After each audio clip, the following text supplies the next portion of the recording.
헌재가 오는 4일로 탄핵 심판 선고일을 지정한 뒤 여야 모두 저마다 자신들에게 유리한 해석을 내놓고 있습니다. 하지만 헌재가 어떤 결론을 내렸는지를 놓고 워낙 많은 말들이 나오다 보니 내부적으로는 불안감도 적지 않다고 합니다. 정치부 장세희 기자와 뉴스톱 코너에서 정치권의 복잡한 속내를 더 들여다보도록 하겠습니다. 자, 장 기자, 앞서 리포트에서도 전해드렸는데 이재명 대표가 승복 안 하면 어쩌겠냐 그러다가 오늘은 좀 뉘앙스가 바뀐 건가요? 그 배경을 두고 현재 해석이 엇갈리고 있습니다. 만장일치 탄핵 인용을 확신하는 이 대표가 파면 이후 윤 대통령의 불복 가능성을 차단하기 위한 의도란 분석이 있는 반면 기각 가능성을 염두에 둔 사전 포석 아니냐는 정반대의 해석도 있습니다. 꼭 특정 결과를 감안한 게 아니더라도 헌재가 어떤 판단을 내릴지 모른다는 불안감이 반영된 건 어느 정도 사실인 듯합니다. 네, 그리고 이 대표가 비공개 회의에서 헌재에 대한 언행을 주의해라 이렇게 말했다고 지금 보도가 됐거든요. 근데 이것 역시 그런 불안감을 반영했다 이렇게 볼 수 있습니까? 그렇게 볼 수 있을 것 같습니다. 오늘 비공개 회의에선 이 대표는 말을 아끼고 대체적으로 다른 지도부들의 보고를 받았다고 합니다. 그런 이 대표가 딱 한마디를 했는데 그 말이 바로 헌법재판관들을 겨냥한 발언이나 공격에 주의해달라는 당부였던 걸로 알려졌습니다. 실제 오늘 헌법재판관들의 인품이 훌륭하다는 등의 발언에서 알 수 있듯이 헌재를 최대한 자극하지 않으려고 애쓰는 모습이었습니다. 끝까지 긴장을 놓지 않겠다는 의도로 풀이됩니다.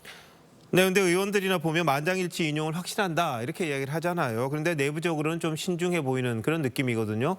민주당도 역시 헌법재판소의 결정에 대한 정보가 없다 이렇게 봐야 합니까? 네, 정황상 정보의 한계가 있는 건 사실인 듯합니다. 헌재 선고 기일 일정이 계속 길어지면서 내부 분위기를 파악하지 못해 이 대표 역시 여러 차례 답답해했던 걸로 알려졌습니다. 선고기일 발표 바로 직전까지도 이른바 쌍탄핵을 추진하다 선고기일이 잡히며 스텝이 꼬여버린 것도 이 때문입니다. 오히려 율사 출신이 많은 국민의힘 쪽에서 헌재 내부 관계자와 내통하고 있는 것 아니냐 이런 의심을 하기도 합니다. 권성동 원내대표의 승복 선언이 윤 대통령 탄핵 심판 선고가 지연되는 시점에 나왔고 윤상현 의원이 한덕수 대통령 권한대행의 기각 선고 전에 인용 재판관이 한 명뿐이라는 사실을 정확히 예측한 게 우연의 일치가 아닐 수 있다는 겁니다. 일리 있는 말입니까? 어떻습니까? 일단 정계선 헌법재판관 남편이 국회 탄핵소추 대리인단 공동대표인 김희수 변호사 회사에서 함께 근무하고 있습니다. 여권에선 오히려 이런 특수관계가 있으니 민주당이 어느 정도 내부 정보를 가지고 있지 않겠느냐고 의심하고 있는데요. 이 때문에 이재명 대표의 표정을 보면 헌재 기류가 읽힌다는 농담 반 진담 반 얘기까지 나올 정도입니다. 특히 국민의힘 지도부가 연일 승복을 강조하고는 있지만 내부적으로는 인용 가능성에 대한 대비도 하고 있는 걸로 파악됐습니다.